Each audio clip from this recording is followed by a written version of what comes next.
So Gavin Newsom is under federal investigation due to allegations of fraud. And of course, he's panicking because he came out and made a whole video on it, which to me says he's most certainly guilty. But we're going to get into that. This is my humble opinion. But I want to play this clip here to explain a little bit about what is actually happening. All right? Check it out. Now Spencer Pratt has put Newsom on notice, telling him you're never going to be president, that he has nothing but time for the next 3 years to ensure that it doesn't happen. His team of 70 lawyers, these are his neighbors whose houses burned too, in case you didn't know. They're all working together, and Newsom is the spokesperson for the whole operation. They found the office of the first partner, who is run by Newsom's wife.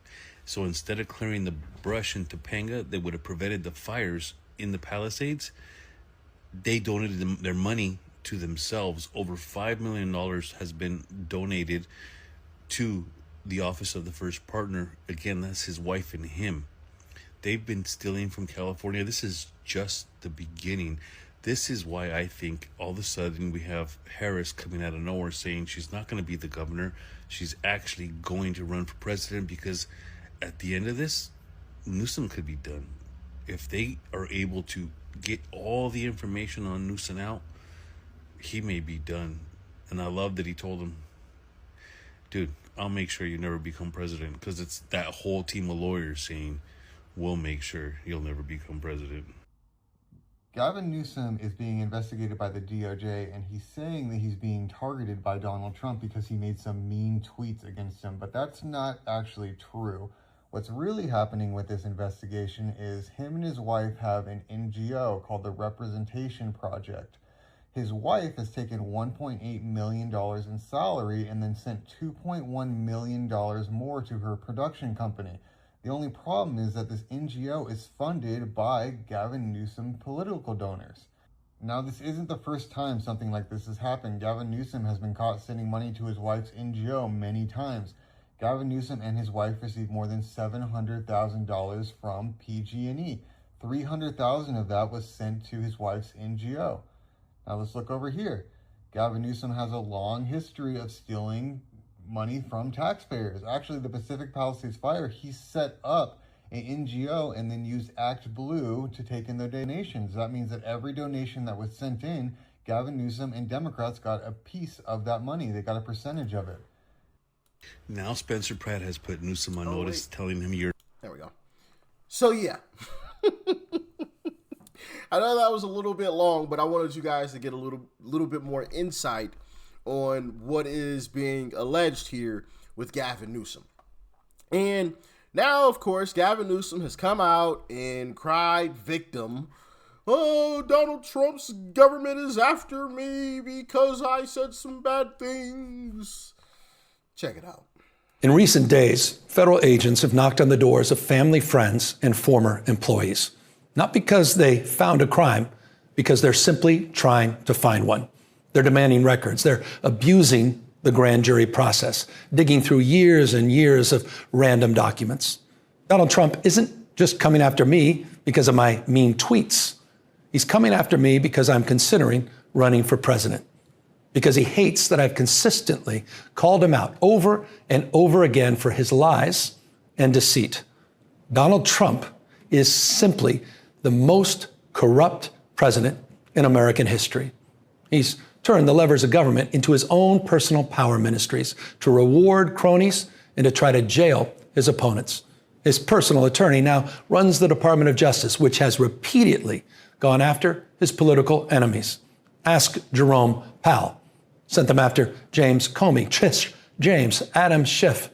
He sent them after Tim Walz, and a woman that a jury found Donald Trump had sexually abused. One by one, anyone who has challenged Donald Trump has ended up on his hit list. And today, I proudly join that list. After calling for my arrest last year, Donald Trump directed his Department of Justice to investigate me. And just in the last week, I've learned that his campaign has reached my own home. To get me, he's coming after my wife, Jen, a public servant, a woman who's dedicated her life to supporting women and girls.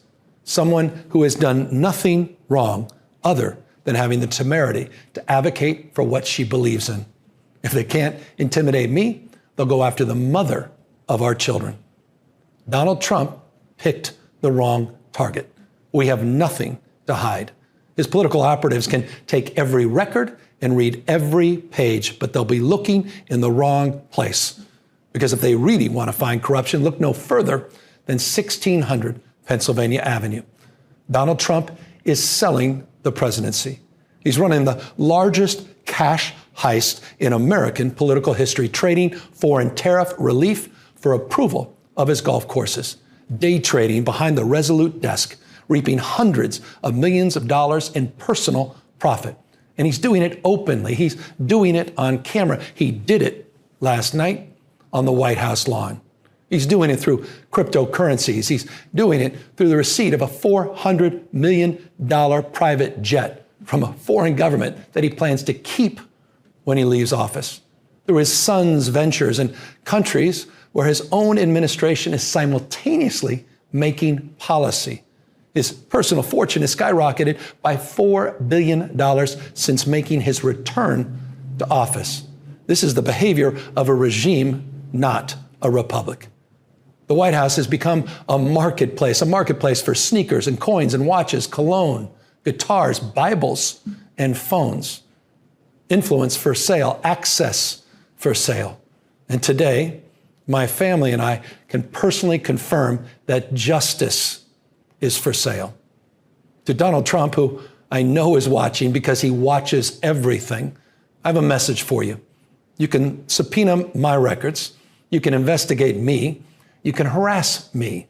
Put my name on every and any enemies list you have, but leave my wife and family out of your personal vendetta.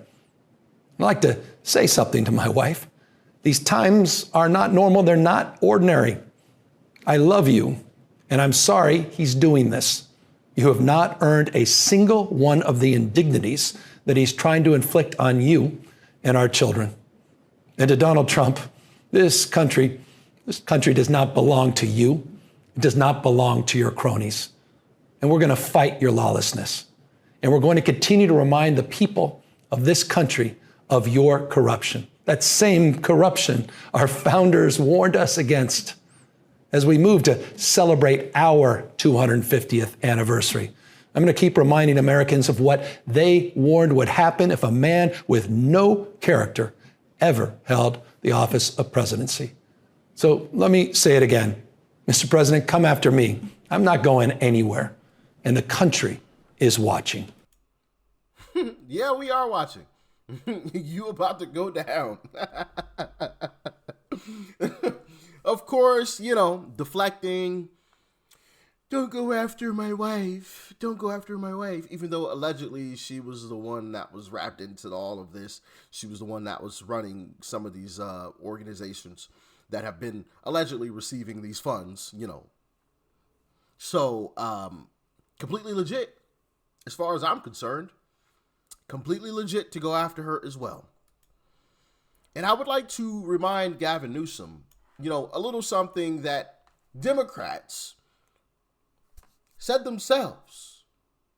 And that is this. No one is above the law. No one is above the law. No one is above the law. Nobody is above the law. No one is above the law. Nobody is above the law. No one is above the law. No one is above the law. No one is above the law. No one is above the law. No one is above the law, including your wife, Gavin Newsom. No one, including yourself. So, we shall see. We shall see how this all shakes out. Y'all get in the comments and let me know. Do you think Gavin Newsom will go down for this? It's a possibility. Because for a long time, Gavin Newsom has been seen as the front runner for, the next candidate for Democrats in 2028. Then all of a sudden, not very long ago, Kamala Harris popped up, right? AOC's name popped up on some lists.